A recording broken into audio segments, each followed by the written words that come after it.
الرجیم بسم اللہ الرحمن الرحیم الحمدللہ رب العالمین وصلی اللہ علی محمد و آلہ الطاہرین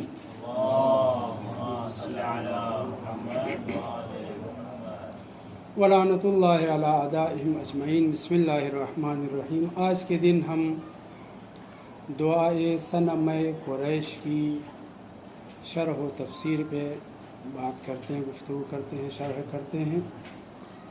اور ابھی اللہم لعن جو پہلا فقرہ تھا اس کے اوپر گفتگو ہوئی ہے۔ آگے کی باتیں بہت سی یعنی پوری دعا بھی شرح سے باقی ہے، لیکن ہم صرف اسی دعا کی شرح پر محدود نہیں ہیں۔ وہ باتیں جو تبرہ سے تعلق رکھتی ہیں، براءت سے تعلق رکھتی ہیں، دشمنان اہل بیت کے اوپر لعنت اور تبرہ سے متعلق ہیں، ان سب کو ہم ذکر کر رہے ہیں۔ انہی چیزوں میں سے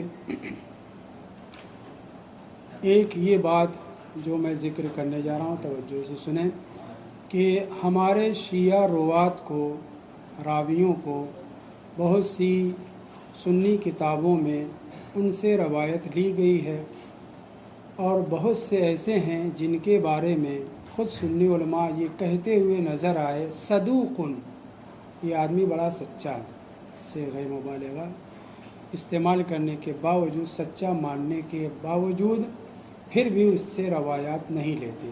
وجہ کیا ہے؟ کیونکہ کانا علیکم السلام، وجہ خود ذکر کی گئی ہے، بعض علیکم السلام عبارات یہ ہے کانا محترقا فی التشیع، کیونکہ یہ شیعت میں جل رہا تھا، یعنی بہت گرم شیعہ تھا۔ یا اسی طرح کے اور دوسرے کلمات کانا غالیا فی التشیع، کانا مغالیا فی التشیع، اس طرح کے کلمات استعمال کر کے وہ راوی جو شیعہ ہے، سچا ہے، مگر اس سے روایات نہیں لی گئی۔ یہ ایک پہلو۔ دوسرا پہلو جو بیان کیا جا چکا ہے وہ یہ ہے کان یسب السلف، یہ سلف کو برا بھلا کہتا تھا۔ کان یسب السلف الصالحین، یہ صالح سلف کو برا بھلا کہتا تھا۔ کان یسب الشیخین، یہ شیخین کو گالیاں برا بھلا کہتا تھا، گالیاں دیتا تھا۔ کان یسب الصحابہ، اس طرح کے کلمات بھی آپ تاریخ الاسلام میں ذہبی میں اٹھا کر کے دیکھ لیے، سیر و اعلام النبلاء ذہبی کی کتاب ہے، اس میں دیکھیے۔ اسی طرح سے اور بھی جو ان کی ابن حبان ہے، ابن عدی ہے، عادی ہے، اس طرح کے لوگ جنہوں نے رجال کے اوپر سنی کتابوں میں لکھی ہے، صرف اس لیے روایت نہیں لے رہے ہیں شیعہ روات سے کہ یہ سچا تو تھا، پکا تو تھا، بات اس کی صحیح ہوتی تھی، لیکن کیا کرتا تھا ہمارے سلف کو، ہمارے بزرگوں کو، جو ان کے اوباش گنڈے تھے، ان کی جو وہ مذمت کیا کرتا تھا، اس لیے اس سے روایت نہیں لی گئی۔ انہی میں سے ایک شخص کا تذکرہ کرنے جا رہا ہوں، موسیٰ ابن قیس۔